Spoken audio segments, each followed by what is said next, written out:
My name is James Williams Jr. As you know, I have been doing a case study on Hasbro toys. So I'm going to summarize the things I've learned in the 5 or 6 phases of this case study that we have done. So I'm going to touch on a few topics that I found interesting or that I learned. So first we're going to touch on the Nasdaq. Then we're going to touch on the competition and its top 4 competitors. Then we're going to talk about the promotion and the commercials and the formula used to sell toys. If time will allow, I'm going to talk about the target market and the self-gratification that this journey has given me. Okay, so first let's talk about the Nasdaq. The Nasdaq, to the best of my knowledge, is basically an old-fashioned tracking system to track the money in which the company makes or the company spends. That's pretty much all I got. I don't really know how to read the graphs, and I can read, but they're just pictures on paper to me because I don't understand how the system works. So we're going to leave that right there because I don't understand how the system works. Okay, so the business competition and its top 4 competitors, the business itself is they make toys. Now their top 4 competitors is quite simple. Hasbro has 4 top competitors. Not that there's not more, but I chose the top 4. The top 4 for me, in my opinion, are Mattel, who makes Barbie and Ken and Polly Pocket. Then we have Toy Biz, who had the Marvel Superheroes contract, which now Hasbro has.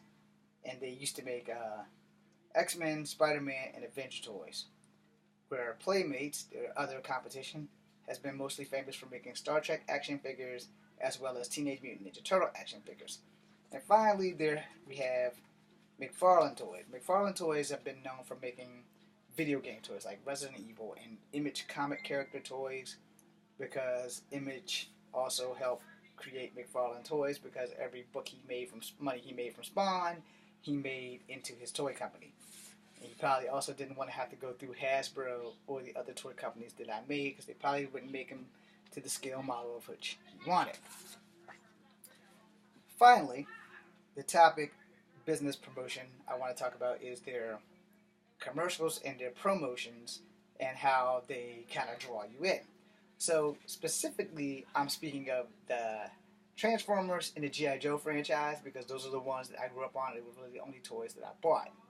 Okay, so we begin with how they sold G.I. Joes. They sold G.I. Joes with kids playing with the G.I. Joes on the commercials, and then they enlisted celebrity help as well, which would be William the Refrigerator Perry from the Chicago Bears and Sergeant Slaughter, former WWF/WWE retired wrestler.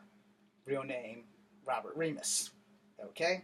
Now, Robert Remus, a.k.a. Sergeant Slaughter, had came into the show in the middle 80s and promoted his toys with the commercials where it had the kids, and then he would interrupt with a Yo Joe or whatever, and then the kids would have that. Sergeant Slaughter has, specifically, and I could be wrong, he has at least 7 action figures, where William the Refrigerator Perry only has 2 action figures, 1 special edition, 1 regular.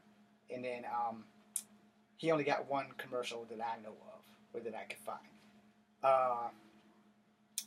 For the Transformers toy lineup, they had the kids do the same thing, probably the same kids playing with the toys. And then at the end of the commercial, the Transformers, the kids would actually morph into the Transformer toy that they were promoting. That being said, on a side note, Sergeant Slaughter had his own song for his commercial. No, he didn't sing it, but it was used often in his commercials to promote his action figures. Alright, so finally, I'm going to go into the target market. The target market being kids and kids at heart like myself who collect these toys. Because sometimes you just have Peter Pan syndrome and you don't want to grow up. Well, anyway, that being said, I collected these toys and I went through life having them because they were really the only friends I had, which leads me to the final topic of self-gratification. Now, for self-gratification, I can only say that the toys were my only friends, so they kind of got me through some rough times because I didn't really have any friends, and being a person who only knew martial arts and having only G.I. Joe and Transformers as friends, I had to have an escape, which were those toys, because I really didn't make friends very easily.